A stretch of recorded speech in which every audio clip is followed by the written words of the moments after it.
there being a palpable like excitement in the air when movies would get released on the weekend, like in 1989. It's so fucking different now, man. You ready to go? Oh yeah. See you on the other side, baby. It's the capital. It's a revolution. Purple color I see.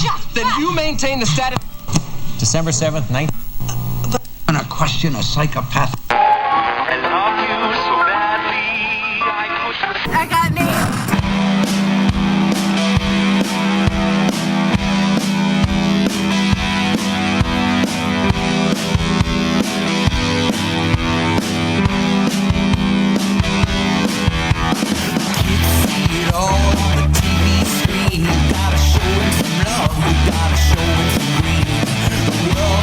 Crazy and it's so obscene. You gotta know where to hide in the big machine. Say it sounds like TV on the radio, so push that sound. I wanna hear it in stereo. Do what you want, it's the will of the people. Nothing holds you back on that all-night radio. Ain't no love tonight in this city, and here I thought that we had gone steady. We're all entertained, nothing ever changes. All entertained, nothing ever changes. Ain't no love tonight in this city, and here I thought that we had gone steady. We're all entertained, nothing ever changes. All entertained, nothing ever changes. And welcome to the show, everybody. It's the Television Championship Series. We're going to make watching TV a sport, ladies and gentlemen. I'm here with Adam Crocious. Oh, no! Hello, everyone. Going to be a good time. That song got me going. It gets my... It always, especially because you're all high, man. Well, I don't know. I sort of... It helps me gather my thoughts. Hell yeah. You know, so and I think we got a good show for today. It's we got some structure, man, which I like. And I tell you what, man, you've been improving this and improving this and improving this. And I think this is a good step in the right direction. Hell yeah. You know, the structure of our show today, which we'll be starting off with. I mean, we could do a riff. We're going to do some matchups. Do you want to start off? As people know, we every week we score goals for TV. I do it off air. So if you want to follow me on Blue Sky, I think I'm going to be making some graphics for Instagram. Okay. But I watch a shitload of TV. And there's 4 ways to score goals in the league. It's the wit, the camp, the weight, the vibe. Okay. When things are bad, when things are funny, when things are deep, and when things are just fun. Yeah. Those are 4 things that all shows in the world could do. Should have. Or sometimes don't. It's just that's the scoreable criteria. Exactly. So right now, Policia is up on game shows 2-0. We have a 3-3 tie between Sporting Ball and Drama Queens. TV News is up 1-0 over Reality Island. Okay. Comedia del TV is up 1-0 over The Toon. And Rescue Rangers is up 1-0 over Dork Wanderers. It's going to be a good. We're going to score some goals. I'm going to show you the goals that have been scored already. What are the standings, the overall standings right now? I'm glad you asked that because I got a screen prepared for that too. Absolutely. I think it's good that people should know this. Let's see here. Get a sense Main of the shot show. 3. So right now, the standings are live. So let me go to my Blue Sky to show you what was going. They're live. I love it. Well, because if we score goals, the standings change. Yeah, absolutely. So let me go to the Blue Sky to show you what the standings were going into round 7. Up to the minute information that we give you here on This Is Keith Basil's podcast. Okay. So going into round 7, Sporting Ball was in first place. Undefeated, 18 points. And then we had a 3-way tie for second place with 12 points between Dork Wanderers, TV News, and Rescue Rangers. Well, Sporting Ball is doing well because, of course, the playoffs are happening. Well, yeah, right? and just the NFL carries it through the first half of the season. Yeah, absolutely. And then with 9 points in 5th, we have Comedia del TV. And then Drama Queens in 6th with 7, knotted up with The Toon with 7 points as well. In 8th place with 6 points is Policia. Okay. And then at the bottom here, we have 9th place game shows with 4 points, and then Reality Island with 1, but that might change because The Traders started, the celebrity reality show, which is huge. Oh, yeah. So maybe we'll watch a clip of that. Yeah. Michael Rappaport left early. People were excited. Oh, man. Still trying to maintain a career doing that. Oh, it's wild, man. wild times. It's interesting to see all these like famous people. Like when I was first watching like film in a more sophisticated eyes, like in my 20s, like who was Christian Bale, not Christian Bale, but what's his name? The guy who was in True Romance. Slater? Christian Slater was like, he was a star. Of course, River Phoenix was, but he died. There was fucking asshole. Keanu Reeves, he was a Pitt hit at that time also. Johnny Depp was hitting at that time also. And to see who's kind of been able to sustain and who has fallen off is an interesting thing. So here, as of right now, the way the standings have changed through the middle of 7 matches here, Sporting Ball is tied, so they have 19 points. TV News and Rescue Rangers have separated themselves a little bit right now with 15 points, so they're tied for second. Okay. Comedia del TV is tied with Dork Wanderers for fourth with 12 points. And then in sixth, you have Policia with 9. In seventh place, you have Drama Queens with 8 points. Yeah. And then The Tune has 7 points in eighth place. And then, again, Game Shows with 4, Reality Island with 1. Okay, I like that. So we have a sense of who's going. So right now, the first matchup is who against who? Do you want to just bang out this fucking Comedia del TV? Do you want to watch this fucking episode of Growing Pains? Because this is the shit, dude. Yeah, I'll watch it, absolutely. We're going to start with something strong here. Start out with some pains, brother. Let me go to the first screen. So we're going to go to Tubi. This whole episode's on Tubi. Look at that. That was a good makeout right there. That was a good black, like, really getting deep makeout. into it. Like they lick face. That's the most racist thing I've ever said. I was going to say, are whites like, oh yes, let me give you a little button Hollywood. kiss right now. I should say oh my God. Wait. Why is that happening? Hold on. Oh, what happened? Was it my kissing we noise? spiked. Uh-oh. It's not. That should not happen. Oh, because of my kissing noise? No, like there should be, I have a brick wall limiter up. Oh, okay. Like we should not be clipping in any way, shape, or form. Okay. That's like a serious problem. Okay. That, like the show has to stop. Oh, geez. All right. Sorry, bro. No, it's not your fault. I don't know why it's doing that. It's because I'm here. No, it's the clipper for some reason. Sorry about that, buddy.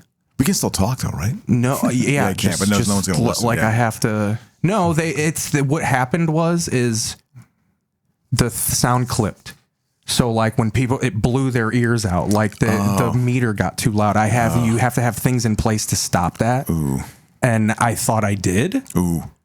Sorry about that for that kissing noise of like, I don't even know what it was. I was doing an impression of a white kiss. I mean, you can still do it. That's the thing. You should be able to do it. I mean, I'm like, hey, man, if that's how you kiss and you're black, hey, now we're good. More power to you. Figure that out quick. I'm fine with it, But the whole white, I'll give you a proper white kiss, I say. Ooh, yes.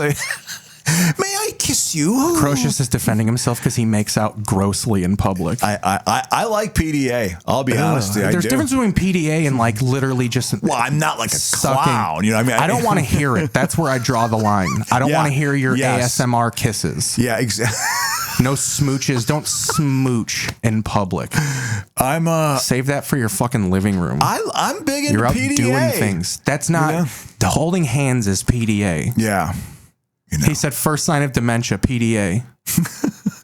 Meaning you're getting public displays of affection is the first sign of dementia? That's hilarious. Maybe it is. Hey, good. Oh, so Rob, he said the internet clipper. So I have a thing called a clipper up. It's basically like it's like a brick wall. So when we scream, it stops it. So like it's called a clipper. And I thought I had it set properly. Yeah.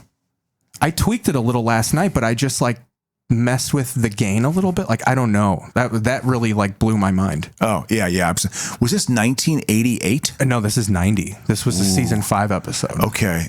I remember watching this. I was in college, dude. So it was on in the background maybe or so. I didn't seek out Growing Pains as a 22-year-old. So I was a 21-year-old. So here's why I was a little cooler than that. So here's why it initially scored 1 goal, because I was like, it's like they have a thing about mental health that's relevant in today's times with all the fucking nut jobs we have not in mental institutions.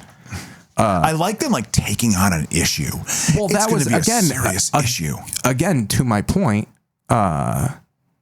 it's still fucking doing it. I don't know why. Shit. Okay. I don't know why. Oops. It's not your fault. Stop saying oops. I'm kidding. Yeah.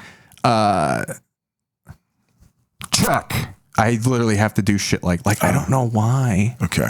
It's doing like I have to figure this out. Yeah, absolutely. I get it, man. Like this isn't me being nitpicky. Like if No, it has to work. Yeah. So I have to put the wall to 2. I do not know why this is doing that. It's gonna have to figure it out after the show though. Okay. All right, that should help a little bit.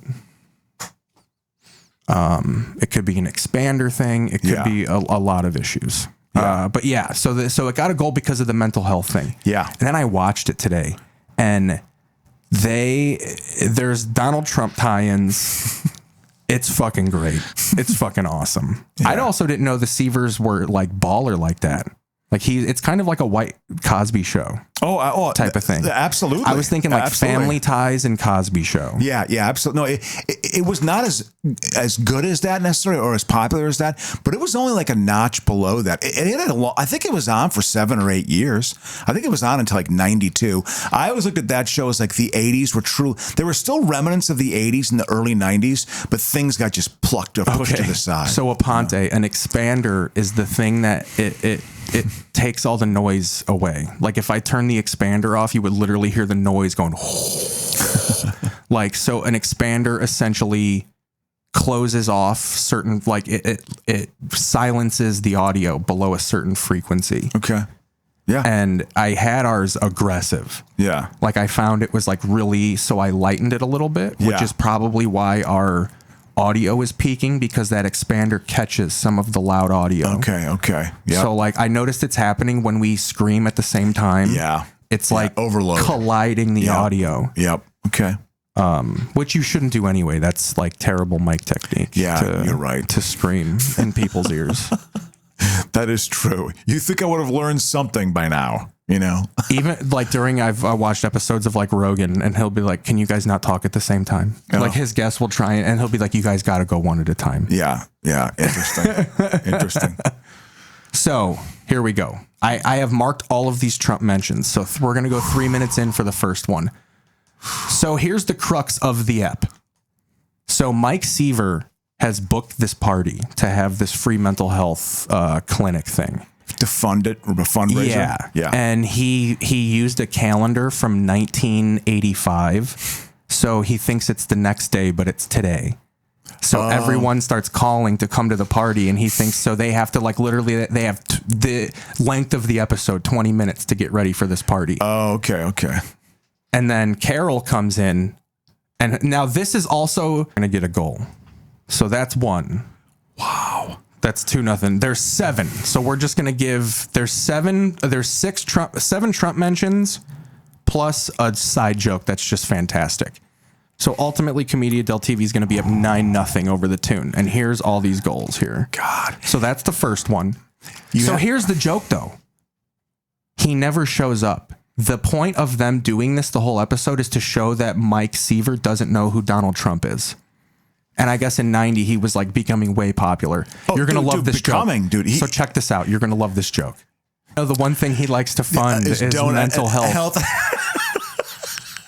I know, it's just the image and the facade. I mean, you have to understand. At this point, he was one of the most famous people in the country.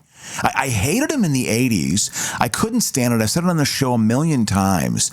And the fact that he would do anything like, hey, sure, mention my name on Growing Pains. What's in it for me? $250,000? Sure, I'll take it. I want the exposure. I mean, he was all is just him being a carnival barker. That's all he's been. It's all just pure self-promotion. It's crazy that it works. So, I mean, it's pathological. It's pretty amazing. All right, let's watch more. Okay, sorry. Oh, no, yeah, no. It gave me time to actually tweak some of the audio a little bit. Good, absolutely. Kurt Cameron. So that's the whole thing. He's dumb and he doesn't know who Trump is. He's just like, who's that? The whole episode. And everyone laughs like, you mean to tell me you don't know who Donald Trump is? Well, also, we have to look at this in a lens of he was yet to be like Hitler at that point. Oh, yeah. I never liked him.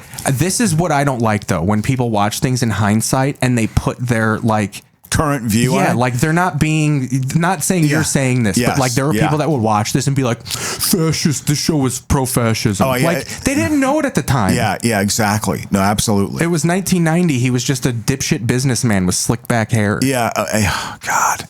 By 90, he had to get his first bankruptcy in 90 or 91. As I've said a billion times on this show, I authentically thought, Keith, this guy's gone. I was like, God, I'm so glad this guy's gone. I couldn't stand him because of what he represented in the American psyche. And so many people fell for it then. That Art of the Deal book, I remember I was in college. These aren't idiot kids, but they're kids, you know? And so I remember guys on my dorm floor, like carrying around Art of the Deal, like, man, I'm going to be a successful businessman, just like Trump, man. Like thinking it was going to be some great insight into how business is run. And I was like, this guy is just a complete fraud. I saw through him.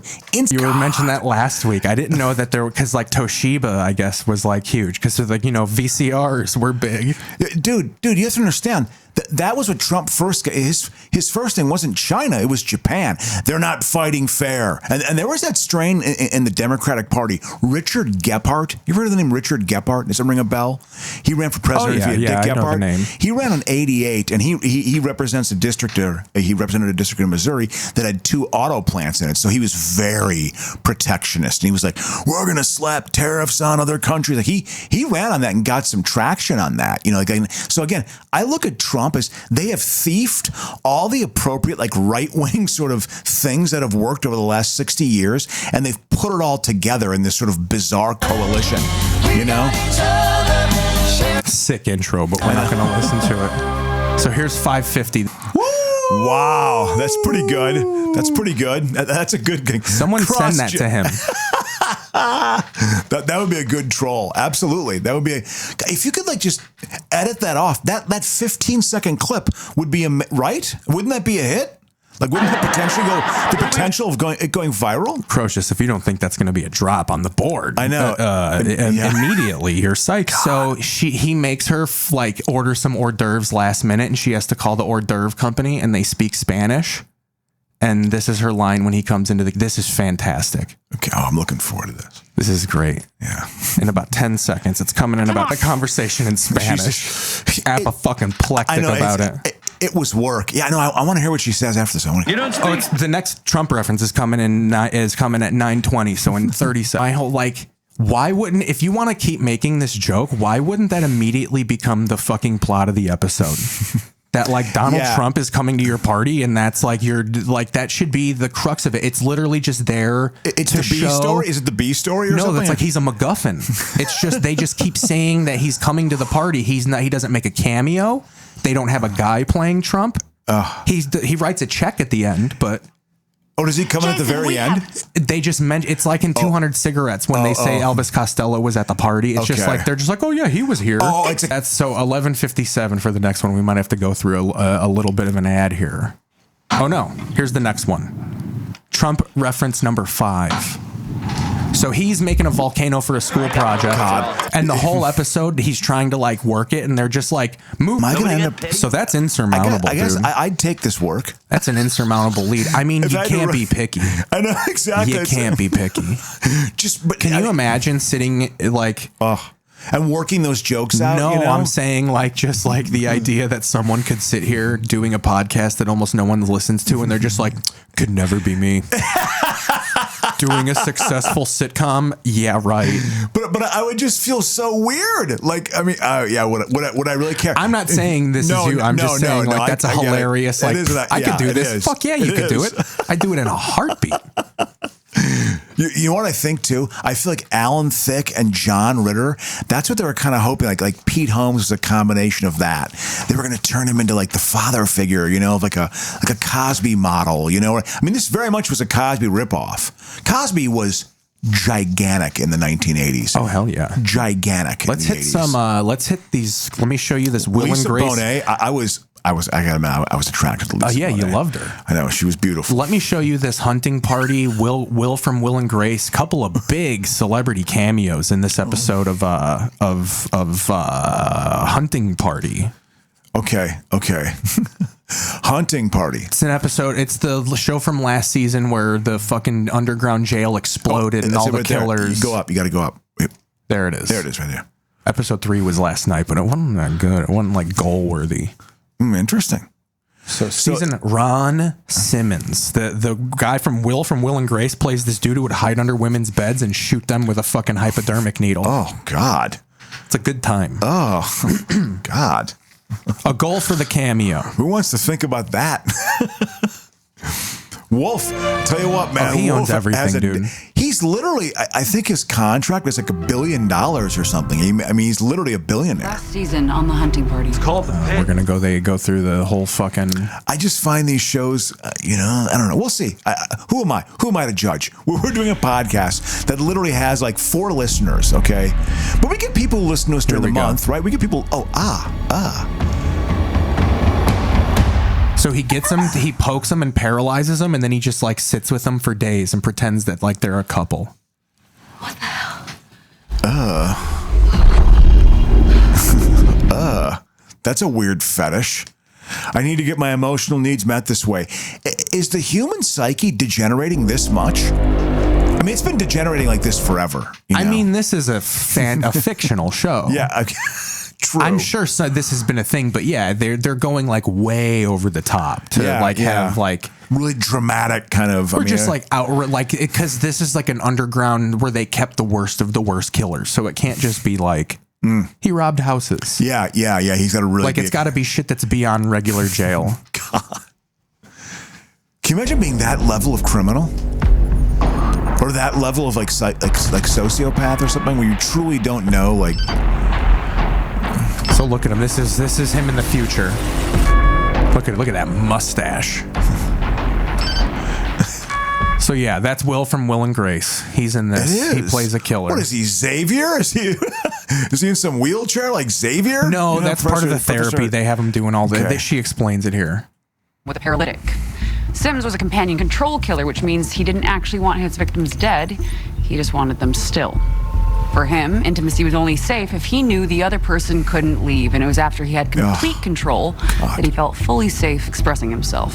He would stay with them for days on end, never leaving their side. They slowly died from sepsis as their internal organs began to shut down one by one. That blood turns to shit. It was all over the news when I was in high school. I still check under the bed at night. So do I. We better get to Austin. Look at that stash, dude. It's fucking thick and It's full. the dude from Will and Grace. It takes place in Austin, Texas. This is the Tony Hinchcliffe story. And then in episode 2, we get a goal because Niecy Nash from Reno 911 plays a killer and she ends up. It's like the whole episode. You think she's just like another cop trying to help them solve. So it's like what were they called? Is it something like kind of similar to the Stockholm syndrome or something? Like here, I'll show you. You start believing like, I gotta think like them and act like hilarious. them and behave like them. Her confession is fucking hilarious, dude. Check this out. I'm looking forward to it. I bet you. I totally trust your judgment. It's gonna be great. I'm excited.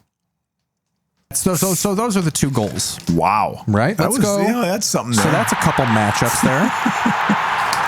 What do you say we do a little Roku riff now? And that was that was Drama That was Queen? Policia. Oh, Policia. I apologize. Okay. Policia. So they're up 3-0 over game shows now. Okay. And then obviously the Seaver one was that was the sitcom category, right? That was Commedia del TV. They are up 9-0 over Tune. Yeah, right now with the Speak Spanish joke and the 7 Trump references. And again, she was exhausted just because someone was speaking Spanish. That's it. I mean, I'm just stretching. Like, I don't think it was meant to be. But I do know in the 90s, people would get annoyed at like, they didn't even speak English. Oh, absolutely. Like that was like a real thing you would complain about in the 90s. They're trying to bring it out now. I mean, come on. The cat is out of the bag. You can't. I'm not going to go on the rabbit hole right now. I'm thinking of. Oh, it'll be fine. Just thinking about. I heard that Stephen Miller. I guess this would be one little point. Oh no, this is what the Roku Riff is for. Trump has said like if he had it his way, Stephen Miller would want the country to have 100 million people in it. Like he wants to get rid of like 230 million people. One of the things they're trying to create, I guess, this legal theory that Stephen Miller is behind, basically trying to make it void if you are a naturalized citizen, like you became a citizen.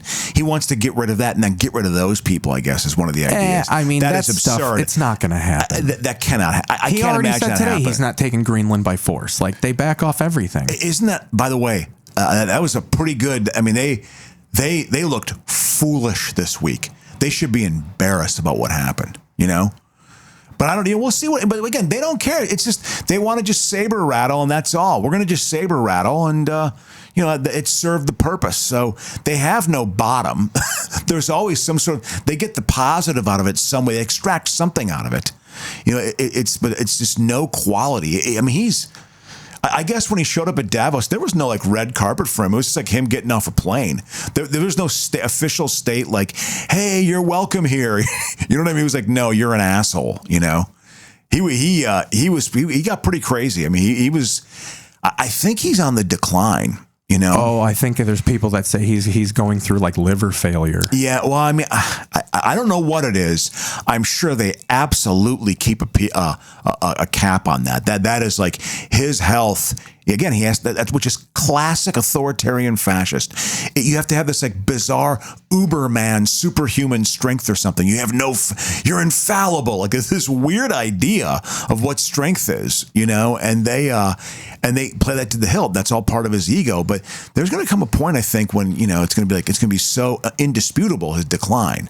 And it's the same thing. Biden was old as hell, obviously, but it seems catching the worst of the worst here in Texas while their immigration. but what a picture! I feel like the mainstream media actually is finally starting to pick that up, but they needed to get pick up in that 6 months ago. About Trump's mental health and just his physical condition. I think they're maybe starting to report it a little bit, but you're going to go on thin ice there. You're going to lose privilege. It's amazing. Yeah, I guess there's a. Ooh, look at this dork. No, keep you at your home, and unfortunately, widespread power outages will be likely. So make sure that you are storm, man. That storm is that mammoth. You unfortunately lose power across portions. Got a big storm here as a result of man-made climate change. Dave, we could be seeing some. How is that flight for the Patriots to Denver is going to be tough? Ooh. That's going to be a rough one, They may end up. It makes you wonder if there's like special flight paths, because like you never hear of flight delays or any sort of like, it was rough coming into, Buffalo. Like how are you guys coming into these towns unscathed? Yeah. God, that's why I said it before. I don't like going back to the Midwest during like Christmas and stuff because the weather is always a real wild card. I got caught there like five Christmases ago, and I was stuck in the Minneapolis airport for like 10 to 12 hours. And I was and I had avoided all bad weather for like 6 days, which was a good. I mean, I could drive everywhere, everything was cool, and then they got me at the end. That's when you know it's bad because this is like bypassing any sort of like Minnesota coverage. They're like, dude, this is like people are gonna die. Or if it is, I don't want to be like obviously, but like when it's that. It's like snow everywhere else, and then 90 in Florida, and then we're LA, man. Significant. I talked to my brother today. He's in Madison. He said right now is -9 degrees, and it was like noon there. That they're gonna have this real clown cold weather for the next like 2.5, 3 days, like 7 degrees. No, -15 for a high, like ice bowl weather with the Packers type Hell cold, yeah, dude. which I hated when I lived there. If you have not lived in that weather, you don't know what. He's the Dateline voice guy. Yeah. There's a. Yeah, I want. I mean, go to the YouTube I hope they TV. still produce Frontline material because it is the best thing. It's the best. I mean, I think I don't know what the future of public broadcasting is. Frank, I'm going to be honest with you, and I'm Johnny Left Wing.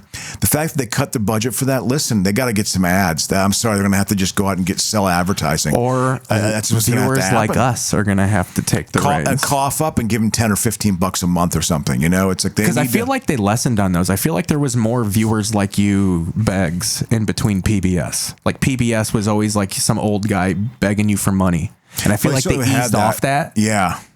As they got government, they're just going to have to ease back into that. Well, it's also, I think they're going to have some ads. They're going to sell some ad space. But then they're going to feel like, no, we're going to be compromising to certain corporate interests. So Frontline, obviously, is a product of PBS. That is the pinnacle. That is the best thing that PBS has ever created is Frontline. The Frontline series are spectacularly good. Some of them are kind of boring, but there's some, they hit the nail on the head when 2016. Here's my problem with Frontline is they need to be more like YouTube, and I get it takes a while, but like the newest Frontlines are like shit that it's like they're coming out with Israel stuff still, where it's like, we know about this. You're not telling us anything new. Yeah. Yeah, for me, their 2016 coverage of the presidential election, Here, I'll add they did a Frontline. very good job of just like showing Trump, like just Trump's grievances. God. So they're doing body cam footage of the Ukrainian war. It is November 25th. Yeah. I've watched a bunch of videos on this past week.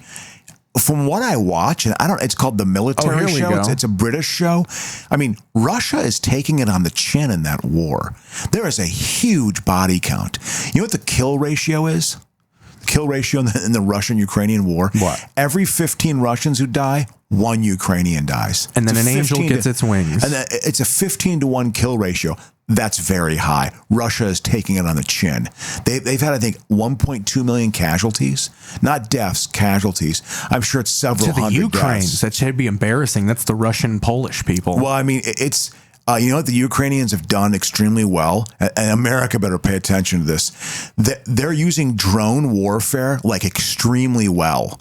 And they're making drones all the time. They have a goal of making 4 million drones this year. I think they have like 2.5 million drones already, but the drones are totally doing a good job. Whenever the Russians make a military move, they can see it basically, and then they communicate well with their ground troops and their artillery, and they just start bombing the Russians. They make all these kill zones. It's vicious, but they're really integrating the use of drones very well, like with missiles and bombs. Who's integrating and stuff. the use of drones? Phoenix, Arizona. Oh yeah, you told that to me. Yeah, these son of a bitches got some nerve complaining about the government and vaccines, and they let every fucking law enforcement department fly drones over their fucking neighbor. Oh, I know. It's nuts. Yeah, literally, I'm not lying. Keith, were there hundreds of drones out? Dozens in the night sky. Yeah. Like, it's almost eerie where you're what the fuck is this? Yeah, absolutely. You know what it is, Keith? It's the military industrial complex gone haywire. There's all this excess equipment and technology. Oh, let's just use it on our citizens. Thank you for doing that. I feel so free. Yeah, it truly is dystopian. That's when I think about the dystopian world we live in. Stories like that about Phoenix. Yeah, when there's, you see 50 drones in the air, something, 40 drones. So we're going to jump over to the Rescue Rangers goal. They scored 1 goal off air. It was Hannah's brother. Hannah obviously is the doctor that's trying to ruin Molly Parker's career. Because she drove her. We're finding out now that she didn't drive her father to suicide. Her dad had gambling problems. He was going to off himself anyway. Oh, okay. So it was kind of her out.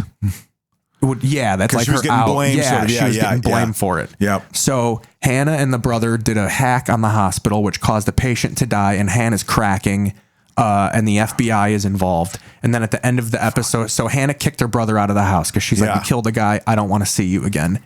And then this whole episode, she can't reach him, and then she comes in at the end. There's good trauma acting in this show. Yeah. Why didn't you call me back? Little placebo in the background, 1990. Charlie. Hey, what did you do? Charlie, come on, look at me. What did you do? Do you think, I mean, I've never walked in on anyone, but do you think you would talk to what did you do? Like, he's not going to answer you. It's funny. I personally have never had the experience of walking on someone who's overdosed or is overdosing. But when I lived here in the 90s, it was the closest I ever got to a hard drug scene. And I knew these indie rock guys who were Dog Star. They were junkies. Crow hung with Dog Star. There was a band called The Millionaires. They were actually good. I liked them. But all the guys were junkies. And one of the guys in the band came home one day and his roommate was in the middle of the floor and was fucking blue with a needle out of his arm. Ooh. And he had to pick him up and put him under the shower and get the cold water on him and just slap him in the face over and over. And he came to after about 45 seconds, but it took a while for him to kind of come to. Like he overdosed, and if he had been there 10 minutes later, the guy probably would have died, which is fucking wild. I mean, and I was the closest I ever got to.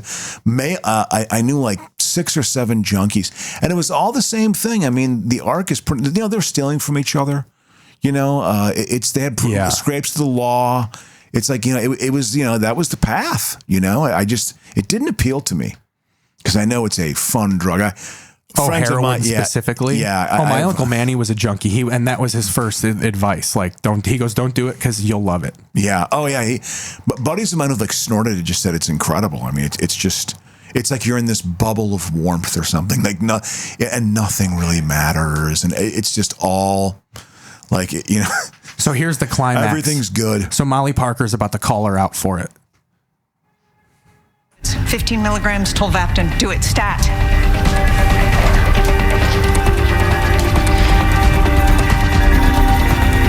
I'm so sorry, Amy. I'm so sorry. And why was that again? Because she's the one who's trying to ruin her career. Yeah. We missed it earlier. She called her out in front of her mom. Ooh. I gotta find that. I have to admit it. That woman, Molly Parker, looks like a woman who was a supervisor of mine. One of my. So you hold ill feelings towards her? It trigger is a strong word. It just reminds me of the look in her eye, and it's just oof. That was a difficult work situation. When I reflect back on certain times with difficult supervisors, she was the worst supervisor I ever had. I did very good work there and work that I'm very proud of, and the work still like literally sustains the organization to this day. It's a very successful program what I created, and I created it in spite of her, but she's difficult. Airways blocked. Difficult human being.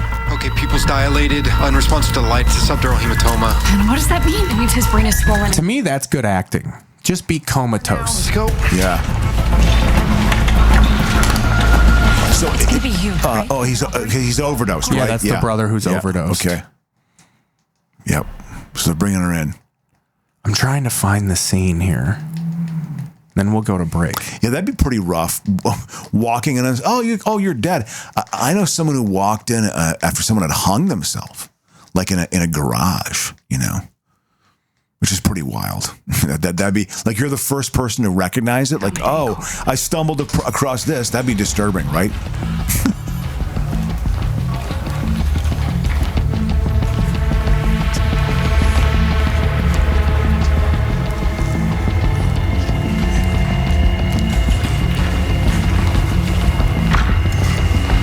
Amy, I know what you did, Hannah. I don't know my daughter. You poisoned my daughter with your filthy lies. Amy. Hannah, what's going on? Tell her, Hannah. Go on, make your mother proud. You got your revenge. How does that feel? Is this where you wanted to be right now? What did you do? I ruined my life. So she cops to it. His. They think that I've fired your husband for no reason. But we both know they had it coming, don't we? This is not how to do this. Hell yeah, dude. This isn't bad writing. It's actually pretty good writing. Good show. Yeah, and it's getting decent ratings. Yeah, well, she's a good actress. Again, Deadwood is the best, as I say all the time. Certainly in the top 5 to 7 favorite shows of mine of all time is Deadwood. I loved it. Oh, it's great. It's definitely a rewatchable show. Oh, I'd like to watch it now just to see if it's aged or how it's aged. It's aged. Because I wasn't really into The Sopranos at that time. Deadwood was my show. Deadwood and then Battlestar Galactica after that. I loved Battlestar Galactica. The 70s one or the 2004 one? The Ron Moore. The 70s one is almost like a comedy. Oh, it's absurd. I didn't like it then, and I was 10. Literally. I was like, this is not Star Wars. Like, you have to understand, TV was, Gil Gerard was Buck Rogers in the 25th century. That Star Wars thing, it was like, okay, we're going to make science fiction shows. And those early television science fiction shows, like the late 70s, are just, they're so bad. And that was one. Battlestar Galactica was one of them. You want to jump on a break? Yeah, we probably should. Let's jump on a break. All right, we'll see you guys on the other side. Good show, though. Good show. Keith Hazel Television Championship Series.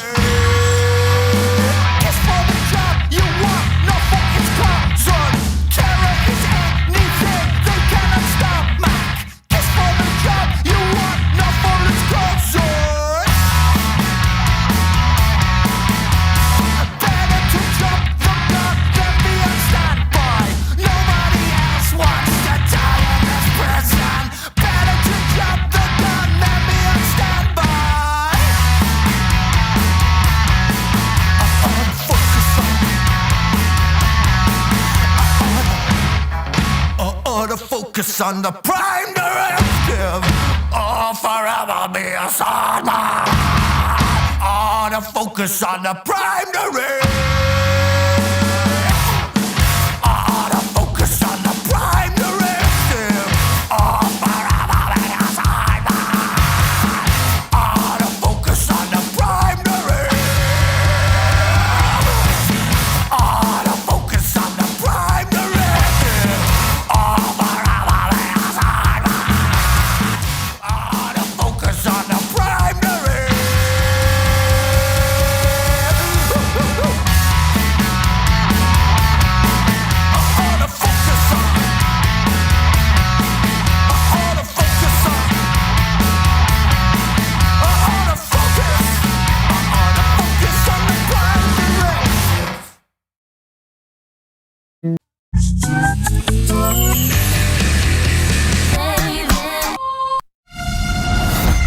This team was designed to get last line of defense in the region. Casey, I could sure use another door kicker. Yeah, I just, Coming seeing back. what it's turned into, it's disturbing. But again, not surprising. It's just, Hello, Larry. it's the prison industrial complex just still existing. Is what we're living. It's related to that. I always like the snap. Yeah, there we go. That's like the East Side, the East Side comedy applause break. I went up yesterday at the Lyric Hyperion. I had a fun set. Wasn't great, but it was good.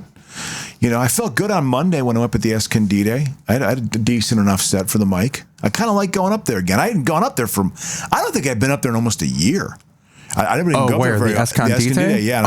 A couple weeks ago, you mean? Yeah, and this past Monday, I felt pretty good about my set. And so I've gone up there, 3 or 4 times in the past month and a half, So I've actually kind of enjoyed going up there again. But it's, I have no... Oh, God, I'm just too lazy, I guess. Okay. So we're going to cover some of these drama queens goals. This is all for drama queens. It's all General Hospital based. My Jasmine has a General Hospital audition she's doing this weekend, which I think is great, So the crux of the last month or so, Danny DeVito, obviously, starring on the show. So the crux of the show has been Willow. The character is up for she's on trial for shooting her husband Drew. Okay. And in this episode, look at just the neck going into the face. How do you think that's going to shake out? Who's that dude? He's looking at her like, what are you? Are you a fish? Are you a seal? Are you a person? I hope Willow. This guy, this guy's in his 60s. For everybody's sake. It's hilarious. I love guys like, hey, I'm getting paid to be an actor. So this whole episode is the verdict, and she essentially gets off for a lack of evidence. And then the 2 goals are at the end of the episode. So her and Drew finally they go home. How many people, Keith, truly get off, you think? You know what I mean? Where they just get like, oh, I'm off scot-free, like a jury comes back. Yeah, there's that's it probably more often than you think. Nah. So here we go. Overrated. The state is very strong. What should we toast to? So this is a shift in character. So apparently Willow's was like a goody two-shoes for years, and now they're shifting her to like a villain. Because her sister on the show was like the ultimate villain. I love it. I love these. Here we go. I was thinking that we should just get out of here. We should go on vacation. Maybe rent a cabin in the woods. Like really just get away from it. Obviously, we'd have to figure out a way to schedule it around your visitation hearing. But whoa, man! Holy shit! Look at her eyes.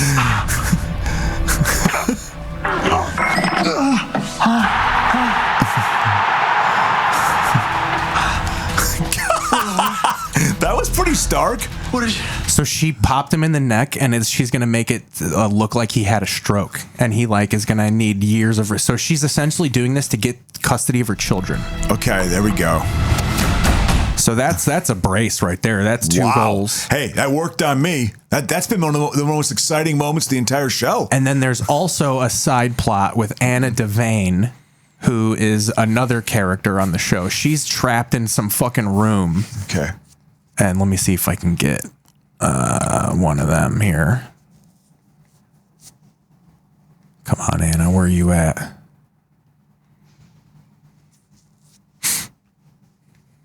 I think that was in the last episode, too. We're going to have to go back to that.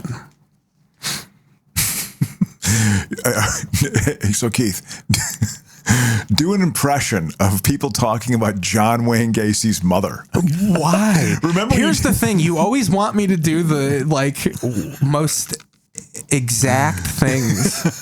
Well, because you're texting me. Well, yeah, I don't want to redo that. It was a hilarious concept. Well, because he had the accent. That's the only reason I texted you that is because he and the suburban one. Like I always mention, it gets more Wisconsin as you get out of Chicago. Yeah, absolutely. Yeah, I agree. Oh, I'll be out there real quick. I'll go up real 2 tree. So hey, these guys come by my house.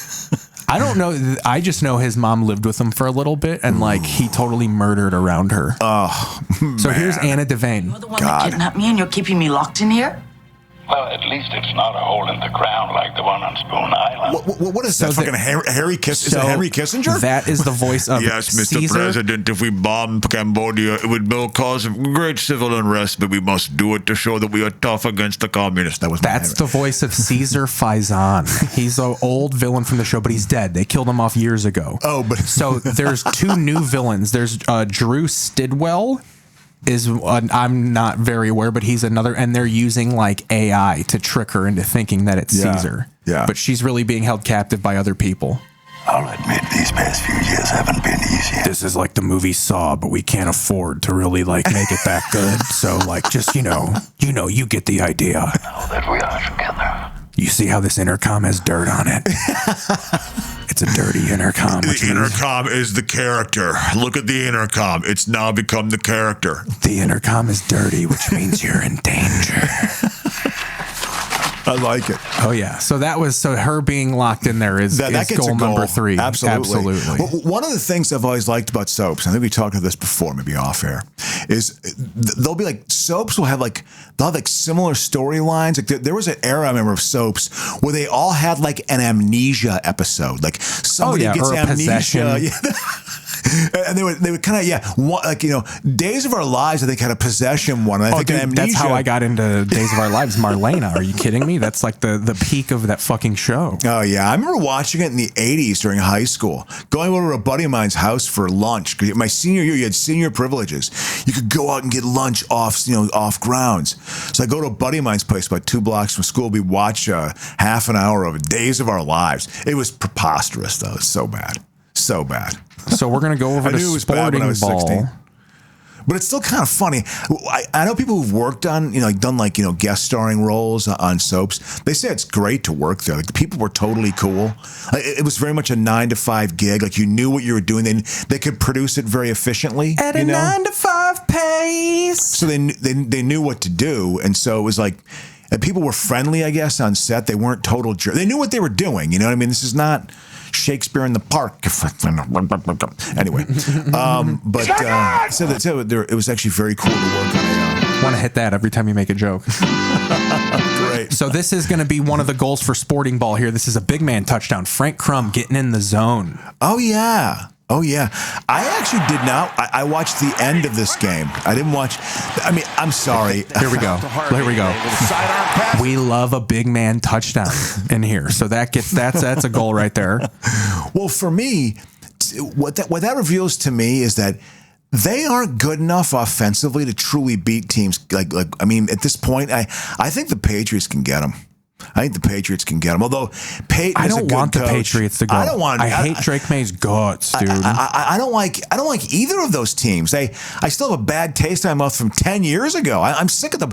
The Chiefs have had their foot in the Broncos' throat for a decade, and now they're totally out from underneath it. So here's the second goal. Good, here's the second goal I don't believe their offense. Second goal for Sporting Ball, and it's coming straight from my heart here. Oh yeah. So here we go. 4th and 4. You have to understand, while this play is going on, it goes from like, no. Slows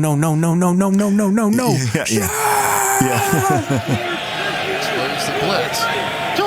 I mean, they almost had his ass, man. I mean, so he backpedals fucking 30 yards. This is just like, okay. And as this ball's in the air, I'm like, season's over. And then it's just like, no. I watched this and, I told you that night. See, after that, I even went to my cousin. I was like, we can lose this game now. Yeah, that was, you can only do so much. Yeah. Although they had this game won. If they kick 2 field goals early, they win this game by 6 points. And then if Caleb just kind of checks down a little bit, just goes for less of a kill shot at the end of a game. Yeah. I get DJ Moore ran the wrong route or they had miscommunication, but like, you don't need to make that play. Yeah. Well, it's they had lived a pretty charmed life this year, I would argue. They had a pretty charmed life, but the future is bright with Caleb Williams. I think Caleb Williams proved himself pretty damn well this year, and I think he's going to be a very good quarterback and make them a tough team to deal with. I truly believe it that he's good enough that they could go to the Super Bowl in the next 2 to 3 years. I really believe that because he's a playmaker. That being said, I feel like their defense is it's pretty middle of the pack. I don't think their D is very good. They're going to strengthen up. They'll get solid. They have to, but I think their offense is way ahead of their defense. I mean, their offensive line is genuinely good. Their offensive line stunk, dude. It stunk for years. It's genuinely good right now. The Bears' offensive line is rock solid. So I don't know who their coach is, but it's Dan Rochar. He was the Saints offensive line coach during the Sean Payton years. Yeah. Oh, listen, the Saints were a fucking competitive team. They won a Super Bowl. I think they went many deep runs in the playoffs. They won one. They beat the Colts. Yeah, that was the year the Vikings should have won. So here is the last true time. That Minnesota Miracle or whatever. No. This was 09. It was Favre's year, and it was Peterson's third year in the league. So here's Sporting Ball's third goal. This was during the NBA game in London during the national anthem. Somebody yelled, "Leave Greenland alone."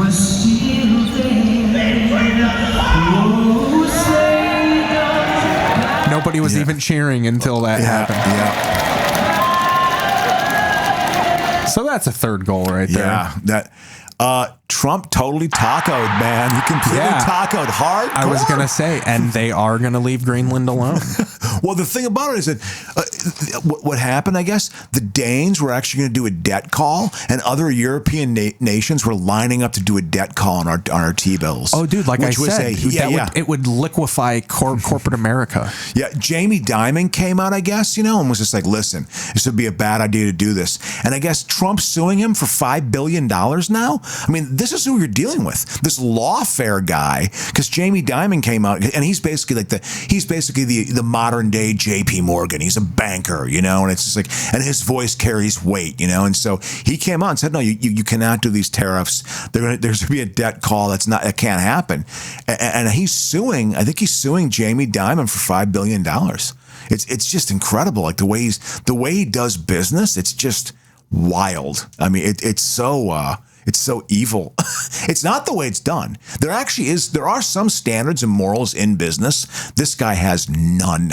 Absolutely zero. In fact, that's just an inconvenience. It's like, well, how on earth? They don't serve any purpose. It's all just, it's a zero-sum game. You win or you lose. Yeah. Oh, yes. There you are, Sean. This is a perspective. So this is the one goal for TV news. It's not even, this is just going to be a bad goal. This was terrible. This was a bomb. So Jeff Dye goes on Hannity. Jeff Dye was an LA comic, fucks teenagers. One of them pedophiles. So he's escaping LA, going to Austin, pretending to be a right-wing grifter. So he now goes on Hannity and Gutfeld and all these shows. So we're going to watch his appearance. It's a race to the bottom. Yeah. Let's see. Yeah, here we go. He comes on for the little pop culture segment. Today's society. Ah, fuck. It's okay, man. No, yeah, I know. Yeah, no, it's all. Yeah, I have to gird myself. I'm going to really try to listen and not just jump down his throat with. No, these are bad jokes, though. Yeah. Focus on the terribleness of the. Like, that's not what we're not watching for the politics. This is how a bomb of a segment. Our the new segment. New York City Mayor Zoran Kami marks his. That's my whole thing. Like. you're not good at being funny. Like they're Zoran Kami Marxist. Like that's not a jab. You're not roasting. Oh no. He's Donnie posted yet another cringy video of woke, children's YouTuber Miss Rachel with the caption, quote, literally Miss Rachel is quite literally one of the most famous fucking, she's like Mr. Rogers. Yeah. Leftist YouTuber, quote unquote. I know exactly. Why are you down on this? I mean, I think it's probably some pretty good messaging, right? But they don't. It's just he's going to take all of our money. It's my money and only my money. Get your hands off my stack. Parades limbless Palestinian children around. Oh my God! Well, they deserve it because their faith is wrong. Buckle up. Take a look. Here's Die. The mayor on the bus says, now, this is cringe. hello, friends. Hello, friends. The mayor on the bus says, hello, friends. All through. But your pastor should be singing these songs to your children. You should be doing this at the church. Yeah. Okay, here's Die. Jeff Dye's coming on looking like he looks like a mime. He looks like a mime on break. Like, what's with the tight black shirt? Well, he's got a few roles and he ain't working out enough. That's what it is. You can tell in the face a little bit. He's kind of like me. He could afford to lose like 10 or 15 pounds. Oh no, he would be so offended if you said that. Dye's actually chiseled. You got to look good for these teenagers. A lot of armed policemen to protect him. Because anyone that's on a bus in New York City, by definition, is not safe, are they? No, not at all. And especially now that it's free, the song should go, the bums on the bus go poop, poop, poop. That's right. Pee, pee, pee. So, isn't it great how we deal with the mentally ill in our country? Well, and obviously it's obvious now with jokes like that. He obviously got pushed out of LA because of his politics, not because he's garbage at fucking comedy. And half of his act was being hot to 15-year-olds. And now that's not like now that he can't secretly do that, he's fucked. God, nobody's addressing that. This is just going to be the new place that the homeless end up living. But I did like that the segment was him interrupting her. Yeah, like that's free. You know how like when we make fun of stuff, it's like, oh, your neck is like a turkey. You look like a fucking out of work mime. Are you playing a wall in a play? Like, why are you dressed completely black but your head? Yeah. Like even that might not even be good, but it's stuff. Yeah. Like their idea of comedy is just like, the bus is going to be filled with homeless. Jeff, what do you got? I know. Like it's not comedy. You're not making jokes. Oh, I know. No. Well, yeah, they're actually they're looking down on someone that's below them on the social ring. It's which like is grotesque. It's like we're gonna have a comedian come on here and just say shit. And because he's a comic, it's a joke. That was pretty great. That's kind of the complaint of right-wing people in general, of like, they'll say something just outright offensive. And like, just, you can't say that. Yeah. But then they'll be like, well, I'm just joking. Like they use that, like, well, I'm up here doing stand-up, so I'm obviously joking. That's like, no, you just said the N-word. No. Yeah, exactly. That's what I said when I was a teenager. And maybe in my early 20s. I'm just joking. I'm kidding. Yeah, but it's like, no, you're really not. I don't it think does you are. seem like something he would do to keep stepping in to correct people about the way the system is going to run. I thought that was very on don't brand. talk down to me, because that's actually not happening right now when someone shoots you in the face actually 3 times. That's not telling you how to. That's not the system telling you how to behave. That's perfectly fine. Murdering another human being. What's the point? But Put a bathroom in there. All right, recent interview. Yeah, Joe then Rogan. him and his politician buddies would really like that too. Yeah, that's right, because transgender people are freaks in nature, aren't they? Dude, they probably Here's would. what I love about that moment. That seemed like some. These segments are perfectly timed out. Yeah. Like, Dye is not good at this. He's trying to riff on a perfectly timed out show. Hannity hates him. Yeah. And he would do to keep stepping in to correct people about the way the he did this little thing, this like planned joke. These are all planned jokes. You have to say what you're going to do. Yeah. But then Dye's like, well, I'm going to get a little Rogan. I'm going to do a little riff. Is going to run. I thought that was very on. And then Hannity's like, like you can tell he's like, no, move on. Yeah. Oh, free buses. You know what? If they really want to get rid of their homeless problem, they just offer free booze, hookers, and drugs. Well, yeah, because that's homeless the same people. Thing. Because that's what they have money for. Is hookers. Homeless people are the hookers. I gotta say, that whole logic, I one of the biggest beasts with right-wing thought are false equivalencies. If they didn't have false equivalencies, they would have nothing. You know, so they always make these comments like, yeah, or slippery slope. If you give them free this, then they're going to ask for free that. I mean, and then it's going to be free things after that. It's got to stop somewhere. Also, Hannity sees homeless people in like Home Alone 2. I saw a movie in 1990. I mean, you watch Child's Play 1, and that's what's going on in Chicago. You know, yeah. There's no exposure to it. Yeah, it's just talking points. What's the point? Put a bathroom in there. It's propaganda. Right, so and him and his politician buddies would really like that too. Probably. Yeah. No, that was a laugh of like, you fucked up the segment. Yeah. I was moving on, Jeff. They probably would. They probably would. On Rogan, Hollywood actors Matt Damon, Ben Affleck criticized cancel culture. So they criticize cancel culture. So the episode happened in what, 2017? Its lasting impact in today's society. What do you mean lasting impact? Everyone who got canceled is insanely rich and currently working. I know.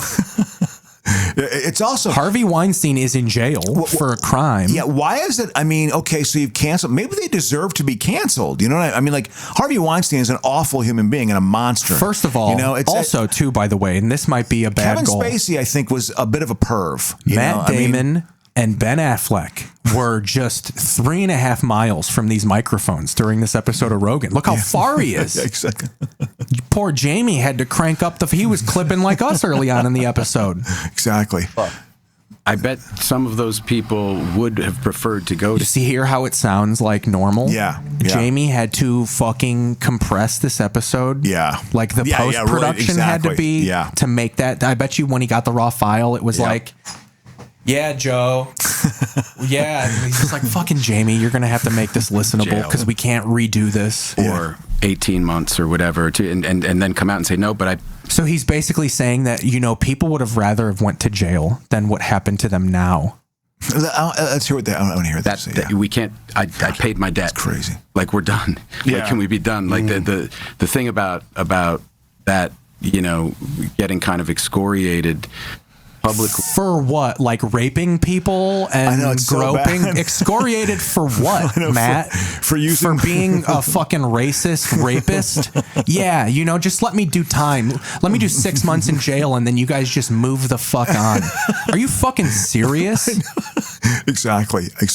No, you're totally right. This whole cancel thing, I think, was a little bit overblown. Also, you're still working. People just don't like you anymore. Yeah. How relevant are you? You know, yeah, absolutely. Brad Pitt makes money. He beats his children. I know.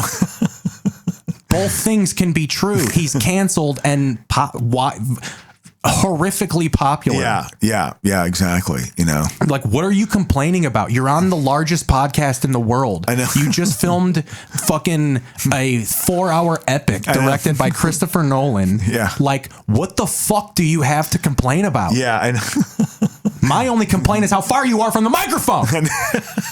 Dude, you're going off. I like it. Like that. It just never ends. That's a goal. There's this, human, like, we have dark things too sometimes to like isolate people or get joy out of someone else's. They're in trouble because part of it's saying. I mean, look how far Affleck is from the microphone. It might as well be on the ceiling. Yeah. Is that a boom? Point the finger. Everyone's looking over there. We feel safer. It is. You know? Right. The fact that Joe Rogan is a kingmaker is mind-blowing to me still. Though. It's like Fox News, how it's like, you're going to get 11 million views, but it's 11 million it's the same 11 million people. It's not. Yeah. Like when Johnny Carson and All TV was popular, it was literally like it's 30 million, but like different 30 million. Yeah, like exactly. It was some people would tune in, some people wouldn't. Like the whole country. Also, ratings only can't capture a small number. There's a good chance everyone in the country was watching Johnny Carson. Oh yeah. Like absolutely, he's not a kingmaker. Yeah, it's a kingmaker insofar as you've hit a limit, and now you need to become a right-wing grifter. Yeah. Like they need this they're going to get into this audience because they've realized these people will just fucking follow you. God. You can do anything you want and these dipshits will just love you. Oh, like incredible. They want that cult of personality. And to take any forgiveness out of it, is a really Fucking Ben Affleck came with a pen and a paper and was writing questions while Joe talked. Yes, Joe. You fucking little thumb of a man. Okay, listen, you're going off. Okay, I'm just not buying it because they sat by silently as Hollywood is going. Okay, no, I actually agree with Hannity here. More DEI woke. You just sat by silent. No, not Don't that. come back to us. Not that. Yeah, So of course. I my whole thing is, what are you complaining about? His whole thing is like, well, you were a part of the whole DEI. You like black people. You've probably fingered Puerto Ricans. It's also like, yeah, and DEI. Why is that a problem? Integration. Did you see? Do you think there's a reason why New York City is so dynamic? What do you think one of the reasons is, Keith? It's because it's fucking integrated. It's a massive, integrated, diverse city. That's what our species needs. That's how like ecosystems survive. This is like a very primitive, primal thing we're talking about here. Go ahead, Keith. So Sorry. you're probably the floor is yours. aware of this. Okay. Reagan introduced a thing called the Mexico City policy, where any funding, I guess, to Mexico City, of why it's called that, any funding that the United States gives to a foreign nation can't have abortion funding in it. Oh, yeah. I could see that. Well, I guess Trump is trying to add DEI and trans rights to that, to where like to make it essentially a law that if you have any sort of DEI in your thing, you can't get federal funding. Oh, it's so gross. It's such a gross, like, and enough white people are like, that's right. He's looking out for me, man. He's looking out for me. And this is just my thought. And like I was saying with the whole like the NATO falling thing. Yeah. Let's get the country down to 50 million white people and get everybody else out. Watch how fast we become just a fucking rubble-torn country. I know. Bridges just collapsing. I know. Roads gone. We'll be fucking Malta. Yeah, it is. It's already gone down the path of that. We haven't invested in infrastructure. I think Biden's budget was actually a good step in that direction. It was the first major investment in infrastructure in 40 years. I mean, government used to be totally involved in that. How do you think all these dams and bridges got created in California? Yeah. And that was a big shift with Reagan. When Reagan became president, that got pushed down some. Government still gets involved in a lot of places, but not nearly as much as it used to. So what suffers as a result of that? Infrastructure. And one of the things about infrastructure, I look at education as being part of infrastructure too. And this is my political ad. And you can't And complain. you should vote for me. You can't complain and make jokes for decades about how, your friend Jose, what is he working on the highway? Yeah. Like the whole crux of immigrant comedy was how much they build shit. I know. And like that that's a bad thing. And they're stealing your job. This is just going to expose that, like, you just didn't want to work these jobs. Well, yeah. Nobody was stealing anything. Your barrier to entry wasn't sealed off by fucking like you. Yeah. So we're going to get rid of all these immigrants, and your dipshit nephew is not going to want to go into construction and build highways. That's literally what their plan is. I mean, that's one of the things they want to execute is all these jobs. Now it's poor white folks. That's why we don't give you any benefits. You're going to have the incentive to go work in these shitty jobs. I'm sure Stephen Miller's going to go tell his kid to lay copper into a house when he grows up after he gets all the Mexicans out of the country. I know. Yeah, it is so short-sighted and economically foolish. It is very short-sighted, but enough people believe it, and they know enough people believe it, but they know that there's opportunities that are created by this whole movement that they've done. It's pretty wild. I mean, the grift, he embarrassed himself this week in Switzerland. And he's clearly in liver failure. Yeah, something's happening. Run themselves into the ground as a business now. No, this video really does. Here we go. Showcase how incredible these two are at acting. like it's really convincing, and they've always been. Again, just a horrific joke by Dye. I mean, that's Fox News pundit quality humor. Oh yeah. Yeah. Like fucking Steve Ducey will make that joke on Fox and Friends. Phenomenal actors, they're thespians. But I hope and I pray that this wasn't some performative thing that they were doing because they were on. Oh no, it was, Jeff. Just like this is a performative thing you're doing. I know. They think they're the ones who have integrity. Like, we're the ones who are speaking the truth here. No, yours is all carnival barking. Yeah, that's congratulations. You're doing comedy for 3.5 million 60-year-olds right now.